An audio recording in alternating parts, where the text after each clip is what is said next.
Bom dia, turma. Iremos começar a terceira etapa do conteúdo com redes de transporte no Brasil.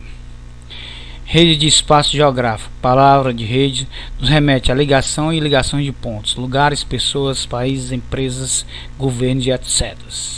Por exemplo, no mundo atual encontramos áreas de maior e menor concentração de redes. Assim, os espaços geográficos se diferenciam não somente com suas características naturais, exemplo, relevo, clima, solo e etc.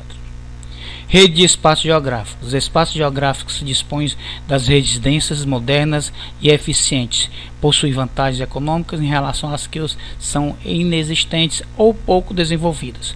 Ou seja, de modo geral, os locais que possuem um conjunto de redes instaladas atraem populações e investimentos e empresas.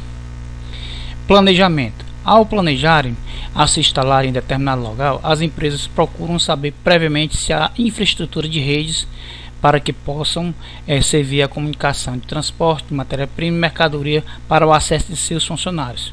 Se essas redes são inexistentes ou deficientes, as empresas evitam instalar-se nessa localidade que poderiam prejudicar seu funcionamento e reduzir a eficiência comercial, científica e tecnológica. Ora, o papel das redes de transporte e comunicação na figura do território brasileiro.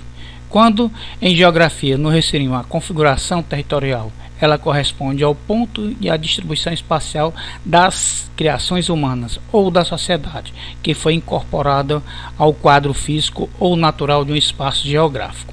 Nos anos 50, o espaço geográfico brasileiro se configurava como um verdadeiro arquipélago econômico, ou seja, predominavam-se em ilhas ou porções de espaço com maior dinamismo econômico e outras de baixa atividade econômica. Entre eles havia, de um modo geral, pouca atribuição à integração. Rede ferroviárias e rodoviárias. As redes rodoviárias e ferroviárias, por exemplo, estavam concentradas em regiões de maior dinamismo econômico, como é o caso da principal rede da região sudeste. Como vocês sabem, mais adiante iremos trabalhar políticas públicas de integração do território. A partir da década de 50 ocorreu uma expansão expressiva da rede ferroviária, enquanto a rede ferroviária, cuja sua extensão nessa época era muito modesta em relação à área do território do Brasil. Em 1950 a 1990, deu-se diante uma retomada ao seu desenvolvimento em relação às modernas redes de comunicação, como telefonia fixa, móvel e internet. Elas passaram a ter um importante papel no processo de configuração do território, também a partir de 1990. As redes rodoviárias. Em 1950, o Brasil possuía apenas 968 km de rodovias federais e estaduais de pavimentadas. Ora, correspondia aproximadamente à distância percorrida entre uma viagem da cidade do Rio de Janeiro e a cidade de São Paulo, uma pequena extensão para o intenso território. Ora, essa situação, poucas rodovias eram pavimentadas e se concentravam no Rio de Janeiro e em São Paulo. E essas reuniões tiram um problema para o desenvolvimento das regiões, pois essa pavimentação era necessária. A integração territorial e rodoviária. Em 1956, durante o governo do presidente Juscelino Kubitschek, começou-se a haver a maior preocupação com a integração de rodovias norte e centro-oeste, as demais regiões do Brasil. Ora, era necessário para que existisse um desenvolvimento maior entre as rodovias Belém e Brasília, certa BR-010. Cuiabá-Porto Velho, na BR-364, que se localizava.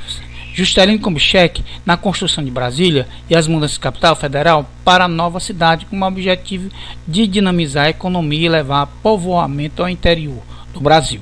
Em 1964 a 1985, mantiveram essas políticas de ampliação das redes de transporte como base em rodovias, com cerca de 4.000 km, dos quais menos da metade eram asfaltadas. Agora iremos falar sobre a implementação das ferrovias no meio de comunicação moderno, com a telefonia fixa, móvel e a internet. Quanto a essa implementação, também surgiu as ferrovias como meio de comunicação moderna e suas contribuições na configuração territorial. Ocorreria mais tarde, sobretudo, em 1990, Um lado era necessária a integração rodoviária da Amazônia, do centro-oeste, aos territórios. Aí surgiu que a telefonia fixa, móvel e a internet para essa situação. Nessa situação, em fazer com que existissem as ferrovias, houve uns impactos ambientais muito fortes, como o desmatamento, a desterritorialização dos povos indígenas, de pequenos agricultores e quilombolas, povos da floresta na região, além de provocar conflitos indígenas que se acompanhavam a perder seus territórios pelos invadidos. A rede rodovias federais. As redes de rodovias federais no Brasil, elas são distribuídas, certo? Uma rede como pavimentada e outra sem pavimentação. São as redes que ultrapassam as redes federais para os governos estaduais e municipais. O intervalo entre elas deixam de ser pavimentada e deixam de ser bem estruturada. Com isso, dificulta a circulação de mercadoria e o entendimento entre os estados. Iremos falar sobre a construção da rodovia BR-174 entre Manaus, a fronteira com a Venezuela. Ora, essa construção da Transamazônica trouxe graves consequências para os povos indígenas na época, como a abertura da região para as rodovias, símbolo de pulsar de milagres econômicos, povos orgulhosos de tradições, com uma cultura perfeitamente integrada ao mundo florestal tropical.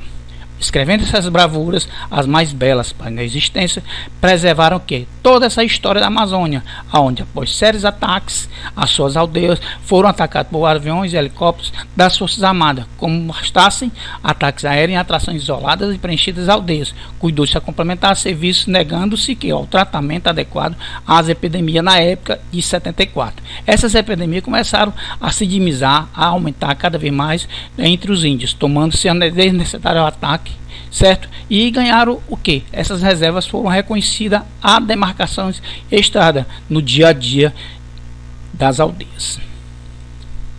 Problemas da rede rodoviária. A rede rodoviária brasileira apresenta problemas de falta de pavimentação em muitas suas rodovias, má conservação, como consequente perigo de acidentes para os motoristas, a sinalização, deficiência, mau escoamento da água, da chuva, além de baixa densidade rodoviária para o país, de imensa dimensão territorial.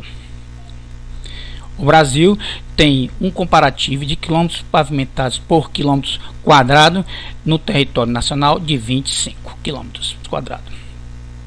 Rede ferroviária. Em 54, 2 anos antes da implementação das grandes indústrias montadoras de automóveis, a extensão da rede ferroviária brasileira era de 38 mil quilômetros. A Argentina tinha aqui 42 mil quilômetros e Ferrovias e Estados Unidos já tinham 320 mil quilômetros. Ora, no início do século XX, a ligação ferroviária do litoral Oceano Atlântico ao Pacífico entregaram de leste a oeste, além de pequenas extensões ferroviárias, as linhas férreas brasileiras. Eram periféricas, concentradas espacialmente e não integravam todo o nosso território, considerando que nessa época a economia brasileira tinha por base a exportação de bens primários, como a agricultura e minerais. As ferrovias foram construídas com o objetivo de ligar essas áreas de produção e escoar esses produtos aos portos marítimos, onde eram exportados por Porto de Santos, do Rio de Janeiro e Vitória. Faziam extensão à estrada de ferro noroeste do Brasil, cuja denominada Ferroviária Nova Oeste, que ligava os municípios de Bauru, São Paulo, a Corumbá, no Mato Grosso, com a fronteira com a Bolívia. Agora iremos verificar o mapa da rede ferroviária de 1954, onde tinha o que? A distribuição e as operações em projeto. A de linha pontilhada estava em projeto, ainda estava em situação do papel propriamente dito, ainda não tinha saído da planta para realmente ser concluída a operação. Essa operação demorou tempo para surgir, certo? E ainda temos algumas dificuldades com as ferrovias. Não estão, vamos dizer, em ponto X de alto para que possam se tornar um país desenvolvido. As ferrovias dos dias atuais. O Brasil chegou a 2016 a ter 30.576 km de ferrovia de extensão, menor do que 1954, pois desde então foram desativadas linhas que perderam importância econômica, que davam prejuízo em virtude da falta de modernização e morosidade no transporte da concorrência das rodovias. Só em 1990 o governo voltou-se para as ferrovias. Isso ocorreu por causa da necessidade de transportar produtos agrícolas como milho e algodão e minérios, em decorrência da expansão das fronteiras agropecuárias e mineral, em direção a regiões do centro-oeste e norte, e aos estados do Maranhão. Ora, apesar desses avanços nos últimos anos, o Brasil ainda apresenta baixa densidade das redes ferroviárias em relação a território. Ora, essa linha ferra por 1.000 km² de território, como 3,4, enquanto outros países apresentam redes ferroviárias mais densas, como a Argentina com 12 mil km, a França com 60, o Japão com 62, a Alemanha com 130 e os Estados Unidos com 30.000 km de área ferra por km² de seu território. Vê-se assim então que o Brasil, essa densidade ferroviária é baixa e a rede ferroviária não integra completamente o território nacional, não interliga aos estados. Ora, a rede ferroviária de 2017, nós temos um mapa onde trabalhamos a ferrovia em operação, em construção e em projeto. Existem essas observações para que a rede ferroviária de 2017 até os dias atuais, ela vinha passar por um processo de evolução para melhorar essa interligação entre os estados. Rede Ferroviária Federal, certo? Nessa figura nós verificamos que ela trabalha como transporte essencial de minerais para que possam realmente existir essas observações. É uma observação de aproximadamente das rodovias, certo? Ao fundo das instalações de armazenamento e carregamento de grãos, aonde é necessário existir essa distribuição. Rede aquaviária. As redes aquaviárias hidroviárias, como chamada, rios, lagos, mares e oceanos, também representam um importante papel de integração do território, por meio de transporte de passageiros e cargas. De um modo geral, para os transportes de carga, esse é um modo de menor custo, pois com um litro de óleo diesel dá para se transportar 575 toneladas por quilômetro, enquanto em rodovia esse volume só transporta 30 toneladas. Quer dizer que existe uma grande diferença. E na rede ferroviária, 125 toneladas é a essência para que possa realmente dar esse desenvolvimento ao nosso país. As aquaviárias no interiores. Ora, a rede hidrográfica brasileira possui extensão de 41.636 km², certo? Em extensão, quando a linha do Equador, que possui 40.000 km de toda a sua rede hidrográfica. 22.037 km são economicamente navegáveis, ou seja, podem ser utilizadas economicamente para transporte de carga e passageiros nessas hidrovias no nosso território, de acordo com o mapa. Agora iremos falar sobre hidrogravias ou aguavias. Cerca de 80% dessas hidrovias ou aguavias navegáveis localizadas na bacia da Amazônia, onde predomina rios e planícies, o que facilita a essa navegação. A grande bacia, que grande parte do rio da região norte, certo? Região brasileira com a menor rede de rodovias e ferrovias, e a aquavia prevalece na região. Esse desenvolvimento econômico regional depende das hidrovias, certo? Da criação e da manutenção dos portos fluviais.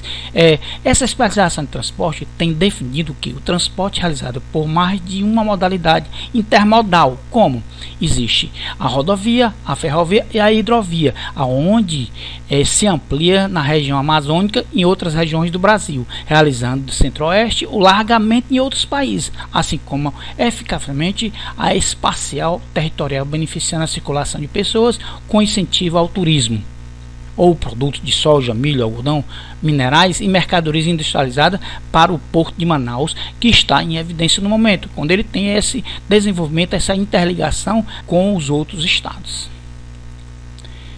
Principais hidrovias navegáveis: a Amazônica, o Tocantins, o Paraná, o Tietê, o Paraguai, São Francisco e o sul do Uruguai, Jacuí e Itacuri, certo? São 22.037 km² de extensão navegável, de acordo com as informações do governo.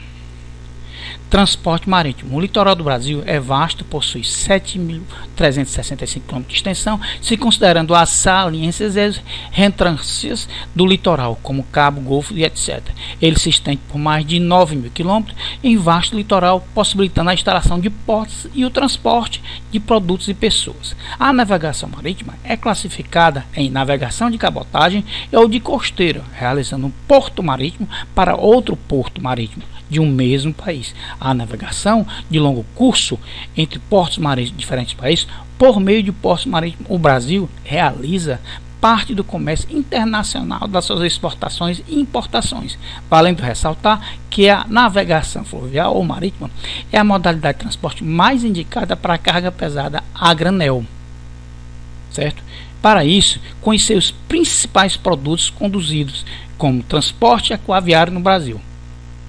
Aí nós temos as observações, que é um mini glossário para cabo, golfo e granel. Granel, transporte de carga não embalado, acondicionado, que o transporte marítimo é bem para essa situação, que onde se pode levar toneladas e toneladas sem nenhum custo muito alto. A observação sobre cabo são partes salientadas da costa do litoral que avançam em direção ao mar, certo? Como exemplo, o Cabo de Santo Agostinho, no litoral de Pernambuco. Golfo, abertura de largura da costa no qual o mar penetra em profundidade. De acordo com o Golfo Amazônico, onde se localiza a ilha do Marajó, onde o rio Amazonas desemboca no Oceano Atlântico, onde existe a maior concentração de volume d'água. Trabalharemos agora o transporte aquaviário do Grupo Mercador. Como nós verificamos, essa é uma estruturação onde os grupos de mercadoria é distribuída de acordo de milhões de toneladas em um transporte aquático. Esse gráfico fala-se de granel sólido, granel líquido e containers, carga geral. Observação: no granel sólido trabalhamos o minério de ferro, manganês, bauxito, carvão, o trigo, a soja e fertilizante. No granel líquido, petróleo e derivados como gasolina, diesel, óleos vegetais, etc. E os contêineres são para a estruturação de recebimento de material em geral, de grande tamanho, usando ar-condicionamento e transporte de carga em navio, trens e caminhões. Quer dizer que existe um intermodal a essa estrutura, onde trabalhamos a rodovia, a ferrovia e a aquavia, certo? Onde realmente essa carga é geral e o Brasil trabalha e tem que se desenvolver para que possamos ser um país realmente desenvolvido. Agora iremos trabalhar a rede aérea. Apesar das primeiras empresas brasileiras começarem a ter sido fundadas em 1917 e 1927, foi somente após a Segunda Guerra Mundial, certo, que a aviação comercial se desenvolveu no Brasil. Aviões usados durante essa guerra foram comprados por pilotos brasileiros na época, dando origem a empresas de aviação comercial no Brasil. Por causa dessa enorme extensão territorial, o avião comercial ou civil chamado assume grande importância na logística, graças à velocidade e à possibilidade de alcançar porções do território em poucas rodovias ferroviárias em pouco tempo. Observação da estruturação do modal aéreo.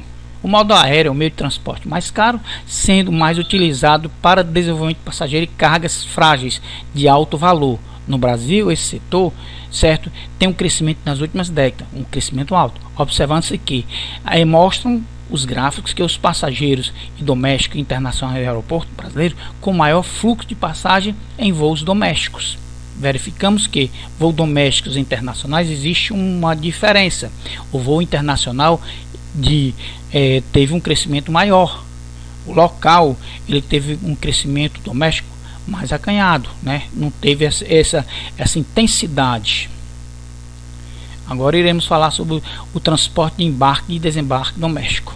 Existem as observações onde os aeroportos brasileiros de maior ênfase, como o de Guarulhos, de Congonhas, aí vem o de Brasília, o Kubitschek, aí depois vem o Galeão, que é de passageiro, aí tem o Confins, Minas Gerais. Esse foi o conteúdo e encerramos a nossa aula por hoje. Até a próxima aula.